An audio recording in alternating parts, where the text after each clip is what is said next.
अंधं तमः प्रविशन्ति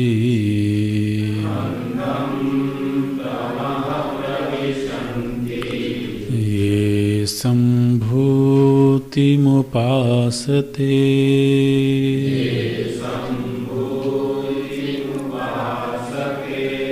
ततो भूय इव ते तमः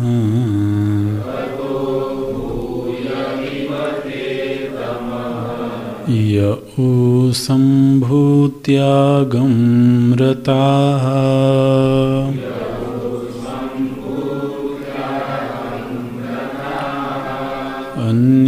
अन्यदेवाहुः सम्भवात्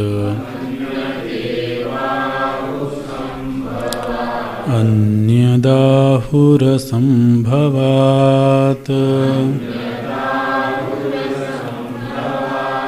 इति शुश्रुमधीराणाम्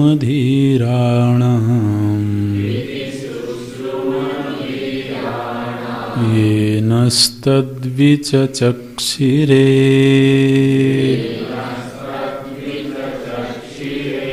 सम्भूतिं च विनाशं च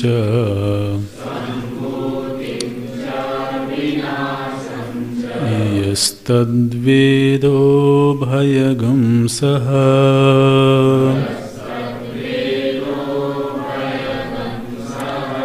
विनाशेन मृत्युं तीर्त्वा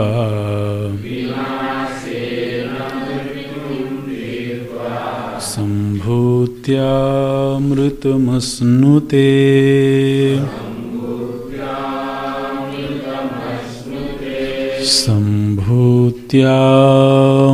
सम्भूत्यामृतमश्नुते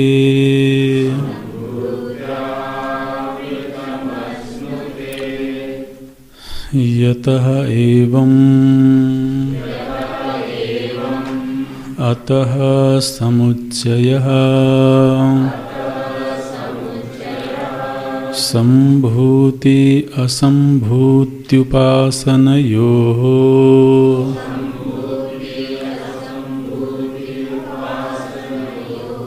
युक्त एव एकपुरुषार्थत्वाच्च इति आह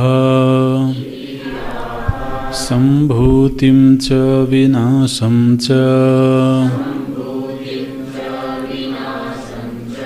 यस्तद्वेदो भयगं सः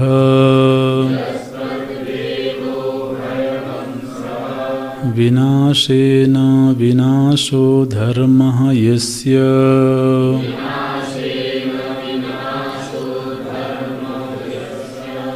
कार्यस्य सत्येन धर्मिणः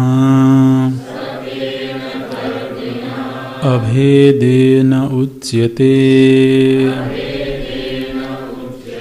विनाशः इति तेन तदुपासनेन अनैश्वर्यधर्म कामादिदोषजातं च मृत्युं तीर्त्वा हिरण्यगर्भोपासनेन हि अणिमादिप्राप्तिः फलम्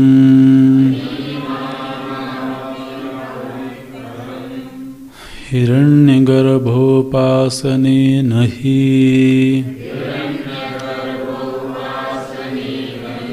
अणिमादिप्राप्तिः फलम् तेन अनैश्वर्यादि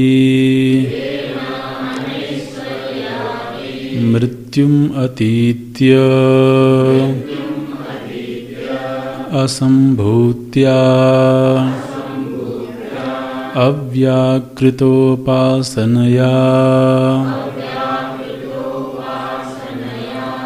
अमृतं प्रकृतिलयलक्षणम् अश्नुते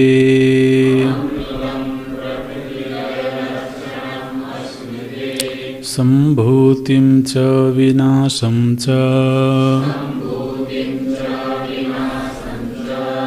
इति अत्र अवर्णलोपेन निर्देशो द्रष्टव्यः प्रकृतिलयफलश्रुति अनुरोधात् प्रकृतिलयफलश्रुत्यनुरोधात्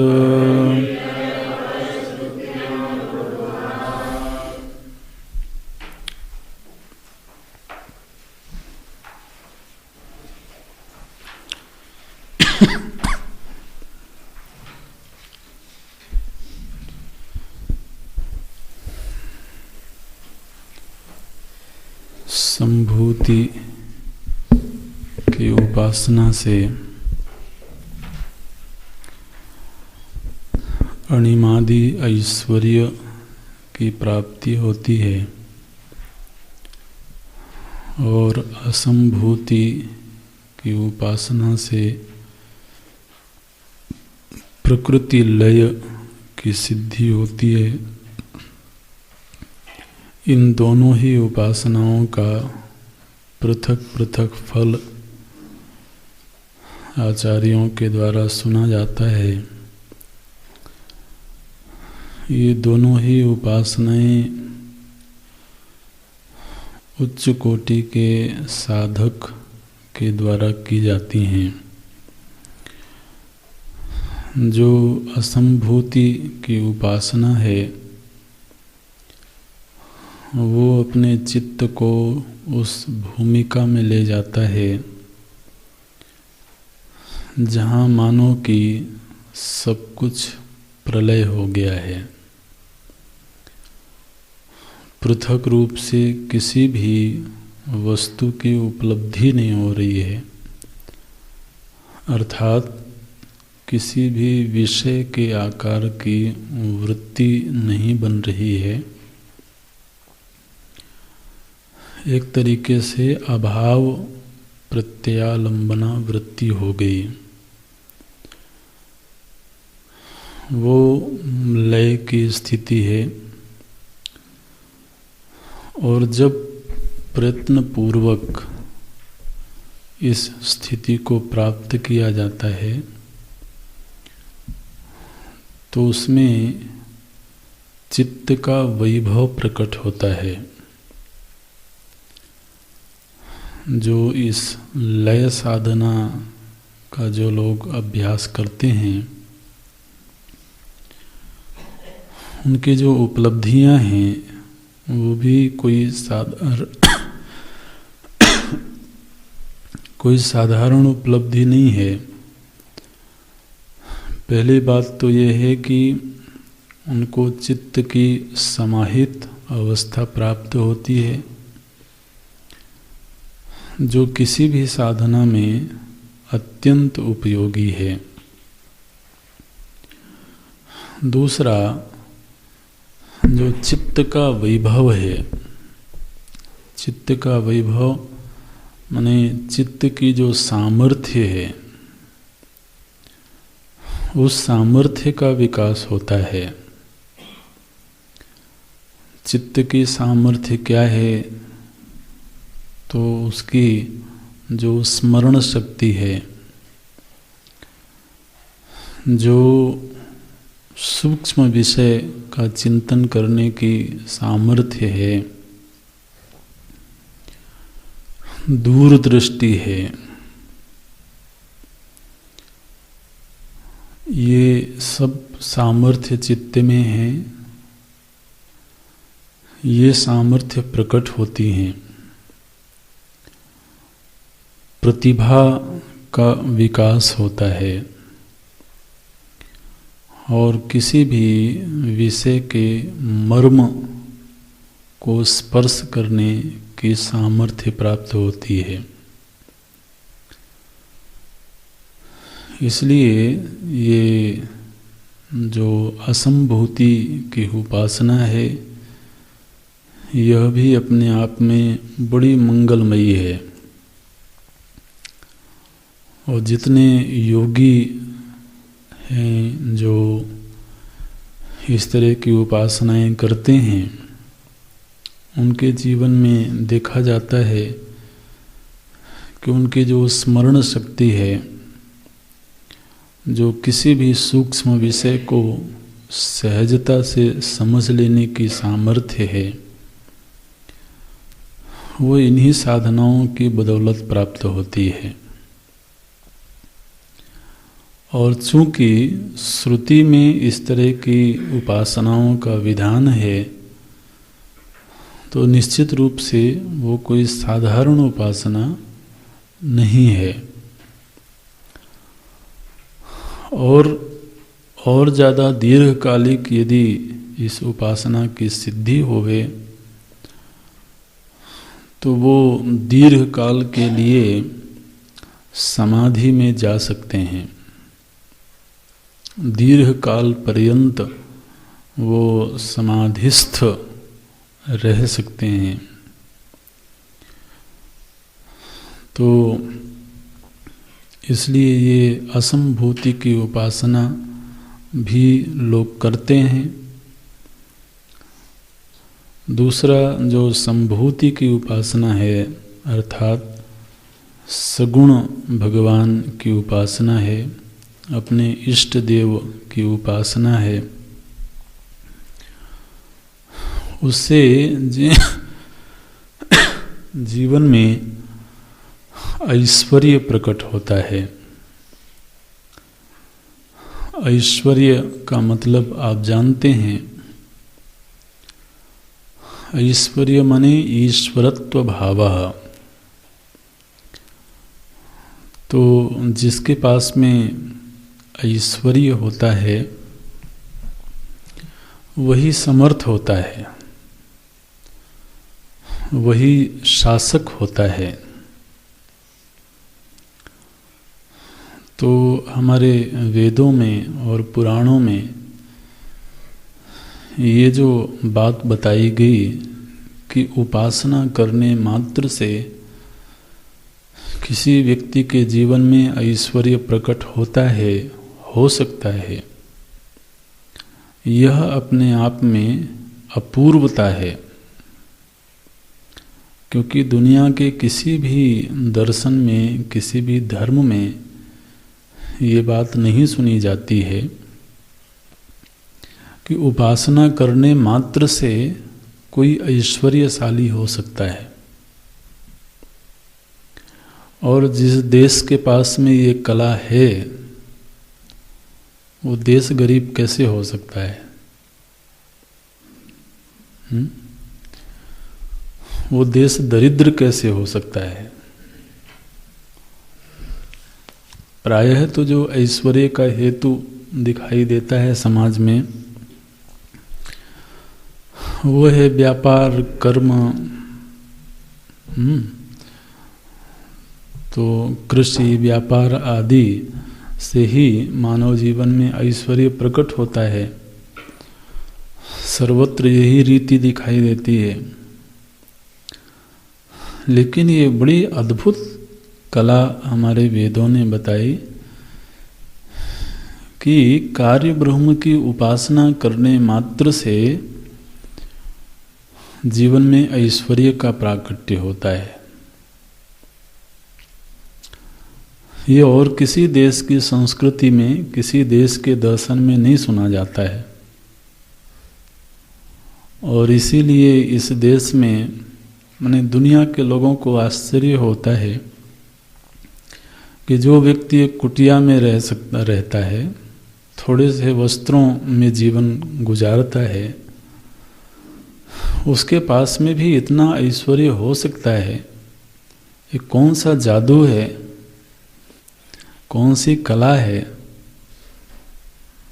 तो ये कला तो वेदों में छिपी हुई है।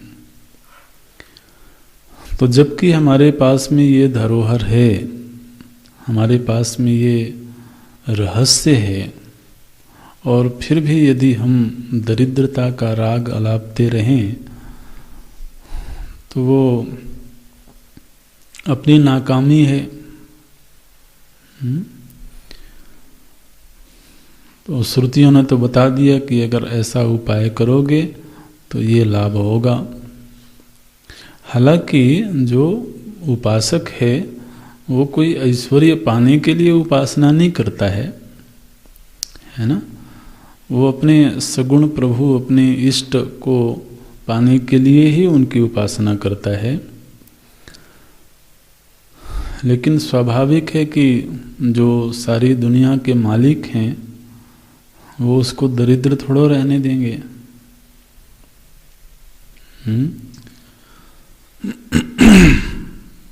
इसलिए यहाँ पर जो नाम दिया गया भगवान का, वो नाम भी विशेष अर्थ रखता है।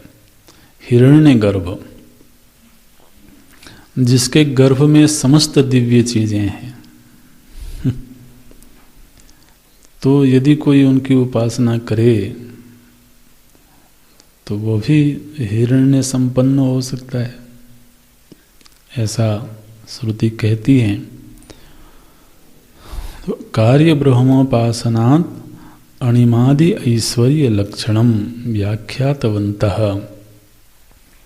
कार्य ब्रह्म की उपासना करने से वह अणिमादि ऐश्वर्य संपन्न हो जाता है। तो अणिमा आदि 8 प्रकार की सिद्धियां बताई गई हैं और 9 निधियां होती हैं। 8 सिद्धियां हैं, 9 निधियां हैं। 8 सिद्धि 9 निधि के दाता। तो 8 सिद्धियों में अणिमा,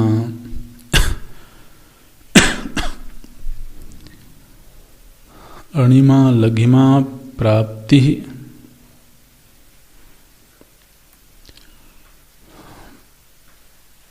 महिमा ईशित्व वशित्व प्राकाम्य कामावसायिता, ये भी एक कहा जाता है। कहीं कहीं पर नाम भेद भी है। लेकिन ये सिद्धियां जैसे अणिमा माने अणुरूप हो जाना, तो अणुरूप हो जाने का मतलब है दृष्टिगोचर नहीं होना। तो ऐसी सामर्थ्य किसी को प्राप्त हो सकती है कि वह इतना सूक्ष्म रूप धारण कर ले कि वो दृष्टिगोचर न होवे। महिमा, गरिमा, महिमा का मतलब विशाल हो जाना, गरिमा का मतलब भारी हो जाना। हमने ये सब सिद्धियां हैं, ये विशिष्ट सामर्थ्य हैं। सिद्धि माने विशिष्ट सामर्थ्य, अलौकिक सामर्थ्य। तो श्री हनुमान जी के जीवन में दिखाई देता है कि लंका में प्रवेश करते हैं तो अति लघु रूप धारण कर लेते हैं। सुरसा के सामने होते हैं तो जस जस सुरसा बदन बढ़ावा, तासु दून कपि रूप दिखावा। ये सामर्थ्य है उनमें, छिप जाने की सामर्थ्य है, भारी हो जाने की सामर्थ्य है। तो ये जो सामर्थ्य हैं ये सब उपासना से ही आती हैं। देखिए, ये जो सामर्थ्य हैं इनका उस साधक के जीवन में कोई प्रयोजन हो कि नहीं हो वो अलग चीज़ है। लेकिन ये है कि अगर किसी के पास सामर्थ्य है तो वो किसी पर अनुग्रह कर सकता है। अगर कोई उनके शरण में है, कोई व्यक्ति या कोई समाज, तो उनके प्रति उनमें अनुग्रह की सामर्थ्य होती है। तो एक महापुरुष के जीवन में जब वैभव प्रकट होता है तो उस वैभव का लाभ पूरे समाज को मिलता है। पूरा समाज उनसे लाभान्वित होता है। तो उनका व्यक्तिगत लाभ तो केवल इतना ही है कि उन्हें अपने प्रभु की प्रीति प्राप्त हो जाए, वो मिल गई तो वही उनका सबसे बड़ा लाभ है। लेकिन उनके निमित्त से जो समाज उपकृत होता है वो विशेष बात है।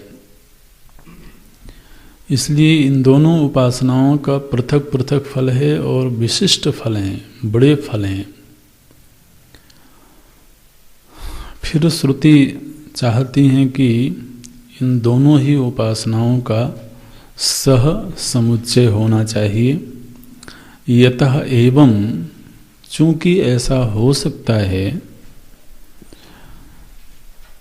सकता है माने दोनों ही उपासनाओं का पृथक पृथक फल सुना जाता है, इसलिए समुच्चय होना चाहिए। संभूति असंभूति उपासनयोः युक्त एव एक पुरुषार्थत्वात्। तो एक ही पुरुष के द्वारा ये दोनों उपासनाएं सिद्ध हो सकती हैं। इस प्रयोजन को ध्यान में रखते हुए श्रुति कहती हैं, संभूतिं च विनाशं च यस्तद् वेदो भयगम सः। अब देखिए, अभी तक नाम चल रहा था संभूति और असंभूति। अब इस 14वें मंत्र में एक नया शब्द आ गया, संभूतिं च विनाशं च। तो इस मंत्र में आए हुए संभूति शब्द का अर्थ है असंभूति। ध्यान देना, इस 14वें मंत्र में जो संभूति शब्द है उसका अर्थ है असंभूति। तो अब वहाँ पर है लेकिन उसका लोप है, तो इसलिए संभूति शब्द का अर्थ असंभूति है और विनाश का अर्थ संभूति है। तो ये विशेष बात है, इसको ध्यान में रखना है। इसका विवरण आगे भगवान भाष्यकार करेंगे। तो संभूतिं च विनाशं च माने असंभूतिं च संभूतिं च, ऐसे करना है। यह तद वेद उभयम सह, यह तद उभयम सह वेद, वेद माने अनुष्ठान करता है तो उसे क्या सफलता मिलती है? बोले विनाशेन मृत्युम तीर्त्वा।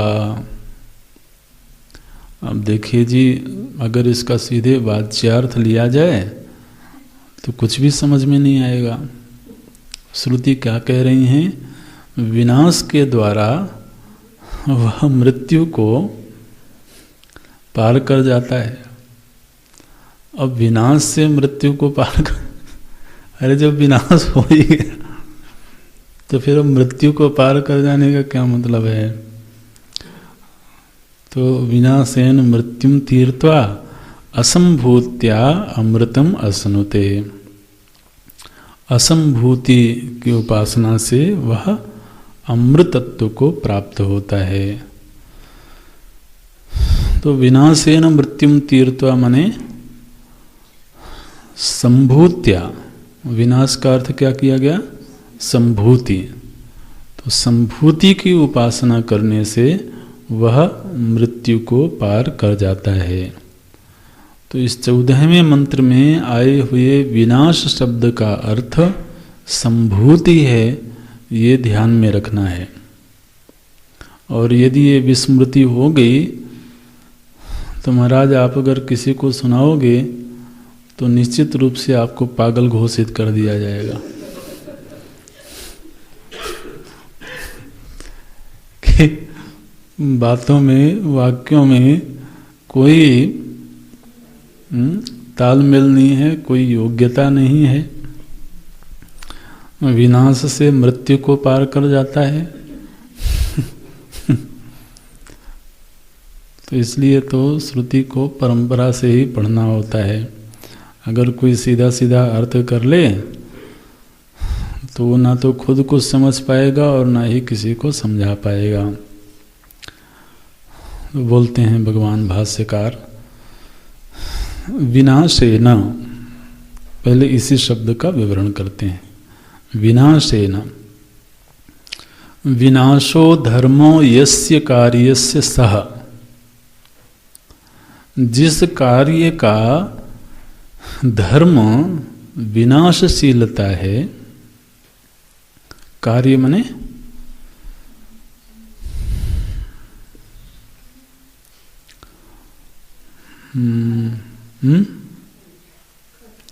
कार्य माने कार्य रूप जगत, यहाँ भी जगत का प्रसंग चल रहा है ना।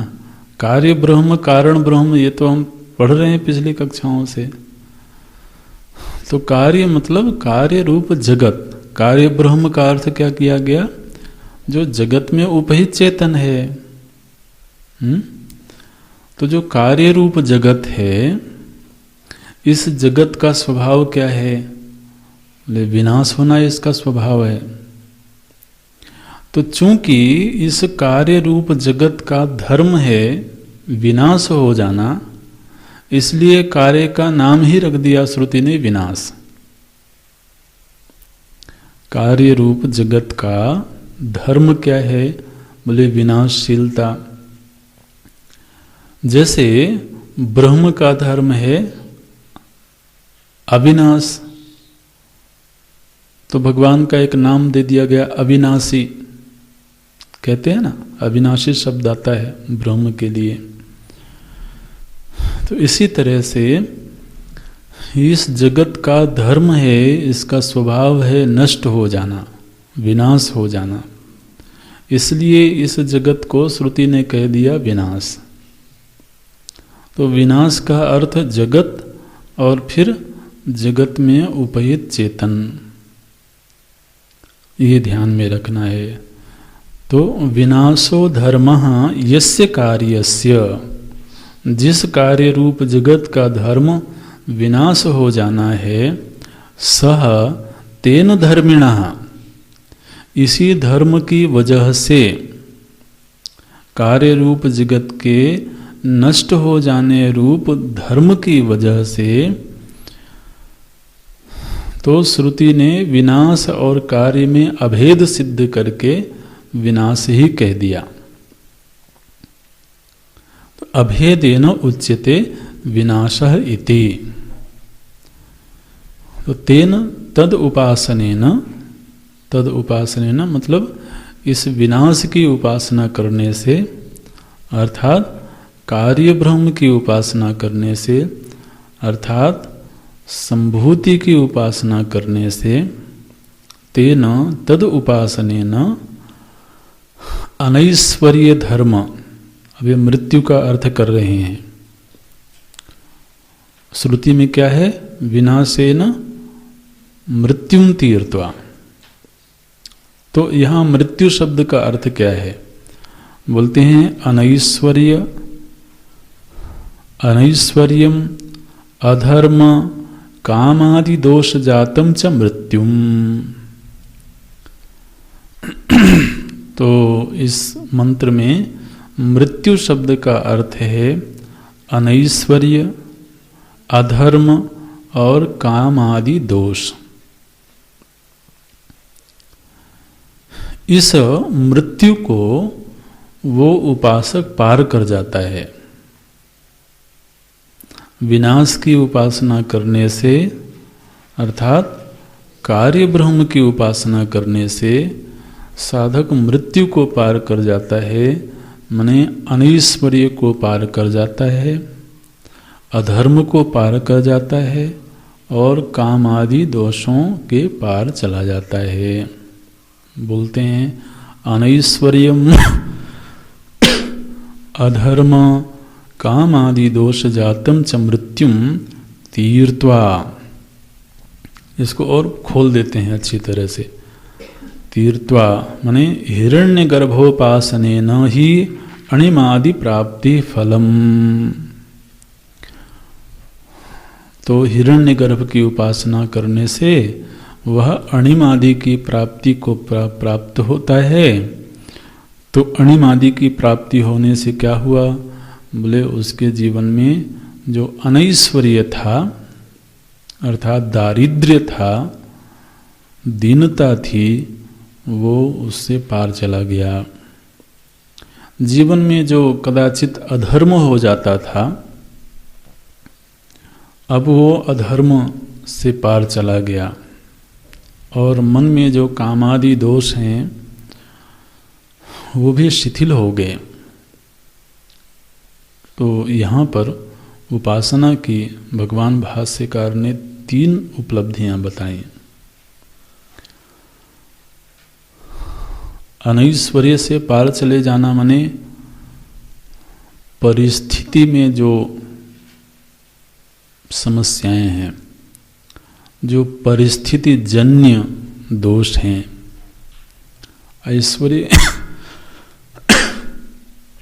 ऐश्वर्य की प्राप्ति माने परिस्थिति का सुधर जाना, परिस्थिति का बेहतर हो जाना। तो उसकी जो परिस्थिति है वो खूबसूरत होगी। आखिर दरिद्रता क्या है? वो भी एक परिस्थिति ही है, गरीबी एक परिस्थिति ही है। तो सुदामा जी के जीवन में ये जो दरिद्रता है वो एक परिस्थिति के रूप में है। उनको स्वयं को उससे तकलीफ चाहे भले नहीं है, लेकिन उनके परिवार को तो उस परिस्थिति से तकलीफ है। तो भगवान का जब अनुग्रह हुआ उनके ऊपर, तो वह जो दुखद परिस्थिति थी उसका निवारण हो गया। अब किसी की परिस्थिति बहुत अच्छी हो लेकिन आचरण में अधर्म होवे, तो बेहतर परिस्थिति होने के बावजूद अगर अधर्म का आचरण है तो वह अधर्म दुख का सृजन अवश्य करेगा, क्योंकि अधर्म से दुख उत्पन्न होता है। तो इसलिए ये ऐसी उपलब्धियां हैं जिनकी ओर भगवान भाष्यकार संकेत करते हैं, और निश्चित रूप से महापुरुषों के जीवन में ये दिखाई देता है। तो केवल पारिस्थितिक सौंदर्य ही नहीं चाहिए, बल्कि आचरण में भी सौंदर्य चाहिए। तो उपासना के द्वारा, तपस्या के द्वारा किसी के जीवन में चमत्कृत करने की सामर्थ्य आ गई, ऐश्वर्य को प्रकट करने की सामर्थ्य आ गई, लेकिन मानो कि आचरण में अधर्म है तो वो उस सामर्थ्य का भी दुरुपयोग करेगा।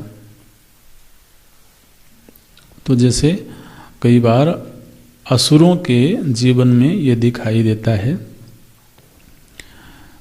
कि तपस्या किया उन्होंने और उनको सामर्थ्य प्राप्त हो गई, लेकिन अगर आचरण में अधर्म है, आचरण में अन्याय है, तो महाराज उस सामर्थ्य का वो गलत इस्तेमाल करते हैं, और जिस सामर्थ्य से लोक कल्याण हो सकता था उसी सामर्थ्य से वो लोक को त्रस्त करने का कार्य करते हैं। तो इसलिए भगवान कहते हैं कि अनैश्वर्य का निवारण तो होवे, लेकिन साथ ही साथ उसके आचरण में धर्म की स्थापना होवे। और व्यक्ति जानबूझ करके अगर अधर्म करता है तो उसमें हेतु क्या है? तो उसके अंदर की जो काम आदि वृत्तियां हैं, तो अगर वो निश्चय भी कर ले कि अच्छा मैं अब अधर्म नहीं करूंगा, मैं ऐसा कुछ नहीं करूंगा जिसको असभ्यता माना जाए, जिसको अधर्म माना जाए, लेकिन फिर भी कई बार वह उस तरह के कार्य करने को मजबूर होता है, तो उसमें हेतु क्या है? हमारे अंदर की जो दुर्वासनाएं हैं, जो काम आदि दोष हैं, तो चित्त के धरातल पर जो दोष हैं उनका निवारण होवे, आचरण के धरातल पर जो दोष हैं उनका निवारण होवे, और परिस्थिति में जो दोष है उसका निवारण होवे। तीन चीजों को यहाँ पर भगवान भाष्यकार मृत्यु संज्ञा देते हैं। अनैश्वर्य, अनैश्वर्य माने परिस्थिति में जो दोष है। दूसरा अधर्म, अधर्म माने आचरण में जो दोष है। और काम आदि, तो जो चित्त में दोष है। तो जो उपासक होते हैं उनके जीवन में तीनों ही धरातल पर सौंदर्य प्रकट होता है। उपासक मने अगर उसके जीवन में सिद्धि प्राप्त हो गई तो वो उच्छृंखलनीय हो जाता है, वो शास्त्रीय मर्यादा में रहता है। श्री हनुमान जी के पास में सामर्थ्य है तो वो उस सामर्थ्य का दुरुपयोग नहीं करते हैं। हालांकि जो बाल बुद्धि के लोग हैं, जो ना समझ लोग हैं, उन्होंने इस तरह से कहा कि हनुमान जी ने लंका जला दिया, हालांकि यह कार्य उनको नहीं दिया गया था। भगवान ने थोड़ो कहा था कि आप जाकर के जयराम जी की कर देना। भगवान ने तो इतना ही कहा था कि आप जानकी जी की खोज करके उनका पता लगा करके आ जाना। तो अब चूंकि आपके पास में ऐसे माने जो ना समझ लोग हैं, जो शास्त्रीय बातों को नहीं जानते समझते हैं, वो इस तरह की बातें करते हैं कि चूंकि उनके पास में सामर्थ्य थी तो उस सामर्थ्य का उन्होंने दुरुपयोग किया और अच्छी भली लंका थी सोने की, उसको महाराज जला दिया, तहस नहस कर दिया। तो वो ठीक समझ नहीं है। तो श्री हनुमान जी तो उनको आदेश नहीं हुआ था, ऐसे थोड़ा है। त्रिजटा ने सपना सुनाया था, तो अब संकेत अदृष्ट रूप में भी मिलता है ना। और दूसरा, रावण ने सारा प्रबंध किया, लंका जलाने का जो भी जो प्रबंध हो सकता है। अब हनुमान जी थोड़ा तेल खोजने गए थे कि कपड़े खोजने गए थे, तो सारी व्यवस्था रावण ने खुद ही करी, पूंछ में कपड़े बांधे, तेल लगाया। तो अब हनुमान जी ने कहा कि भाई आधा काम तुमने कर दिया है, आधा हम कर देते हैं। तो उसमें आध्यात्मिक रहस्य भी हैं, और प्रसंग होगा तो चर्चा करेंगे। उसमें एक तो यह है कि वो अपने भगवान का ऐश्वर्य दिखाना चाहते हैं कि तुमने जिसको एक साधारण दूत समझ रखा है, वो मैं तो साधारण दूत हूँ, ये बात सही है, लेकिन मेरे जो मालिक हैं वो साधारण नहीं है। और ये बात तुम्हें पता लग सकता है दूत की सामर्थ्य देख करके। तो इसलिए अपने प्रभु की सामर्थ्य दिखाने के लिए भी कुछ न कुछ करना था। और दूसरा यह है कि अधर्म से कमाई हुई जो संपत्ति है, उस संपत्ति का कोई मूल्य नहीं होता है। तो इसलिए वो जल जाए तो ठीक है, पवित्र हो जाएगी। तो कई प्रयोजन है उसके। कहने का अर्थ ये है कि किसी के पास में अगर अलौकिक सामर्थ्य प्रकट हुई है तो वो व्यक्ति उच्छृंखल ना हो जाए, इसके लिए उपासना का जो दूसरा फल आता है जीवन में, वो है धर्माचरण। तो वो ऐसा कोई आचरण नहीं करता है जो शास्त्र के विरुद्ध हो, जो अपने प्रभु की इच्छा के विरुद्ध हो। और तीसरा, जो मनोगत दोष हैं, मन में जो विक्षेप पैदा करने वाले, अधर्म करने की इच्छा पैदा करने वाले जो दोष हैं, उन दोषों का भी शमन होना चाहिए।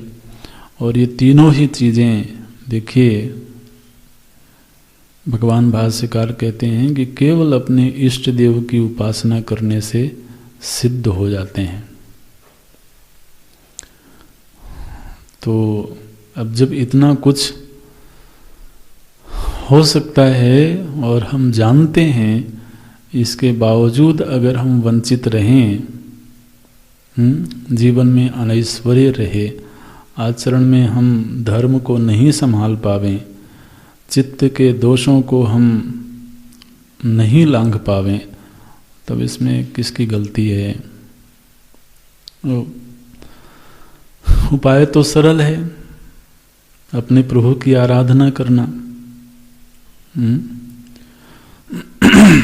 तो बोलते हैं तद उपासनेन अनैश्वर्यम अधर्म काम आदि दोष जातम च मृत्युम तीर्त्वा हिरण्यगर्भोपासनेन ही अणिमादि प्राप्ति फलम।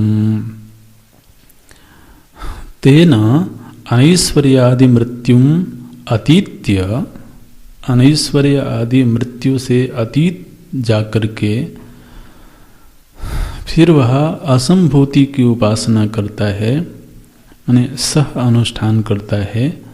असंभूति अर्थात अव्याकृतोपासनया अमृतम। श्रुति ने क्या कहा? असंभूत्या अमृतम अश्नुते। तो अमृत शब्द का अर्थ क्या है? भगवान भाष्यकार कहते हैं प्रकृति लय लक्षणम अमृतम। प्रकृति लय लक्षण रूप जो अमृत है उसको अश्नुते प्राप्त करता है। तो पूर्व के मंत्र में मृत्यु शब्द का अर्थ क्या किया गया था? स्वाभाविक कर्म ज्ञानम च, ठीक है। और यहाँ पर मृत्यु का अर्थ किया गया अनैश्वर्य, अधर्म और कामादि दोष। ये किस मंत्र में किस शब्द का क्या अर्थ है, ये ध्यान रखना। अलग से चाहे नोट में तो ये क्रम बना करके लिख लेना इसको। दूसरा, पूर्व के मंत्र में अमृत शब्द का अर्थ क्या किया गया था? देवात्म भावम। और यहाँ पर अमृत शब्द का अर्थ करते हैं प्रकृति लय लक्षणम। प्रकृति लय रूप जो अमृत है उसको प्राप्त कर लेता है। तो प्रकृति लय का अर्थ है चित्त की समाहित अवस्था, चित्त की एकाग्र अवस्था। तो जब उपासना माने व्याकृत और अव्याकृत उपासना का सह अनुष्ठान होता है तो उससे, क्योंकि देखिए जब इष्ट देव की उपासना होती है तो उसमें विक्षेप होता है, लेकिन वह विक्षेप विनाशकारी नहीं है। लेकिन अगर समय समय पर समाधि का अभ्यास भी हो, ध्यानाभ्यास भी हो, माने हम सभी ऐसा अनुभव करते हैं कि हम 24 घंटे एक ही प्रकार की साधना नहीं कर सकते हैं।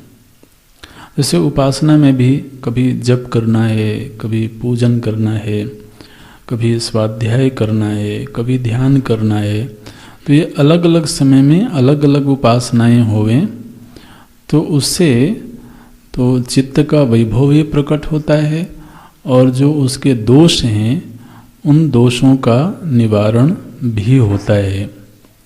इसलिए श्रुति चाहती हैं कि इन दोनों का सह समुच्चय होना चाहिए। तेन ऐश्वर्यादि मृत्युम अतीत्य असंभूत्या अव्याकृतोपासनया अमृतं प्रकृतिलयलक्षणम् अश्नुते संभूतिं च विनाशं च इति अत्र अवर्णलोपेन निर्देशः द्रष्टव्यः।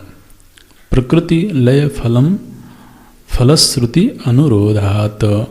प्रकृति लय क्या है, इस पर थोड़ा सा और विवरण करेंगे, थोड़ी और चर्चा करेंगे अगली कक्षा में। ओम।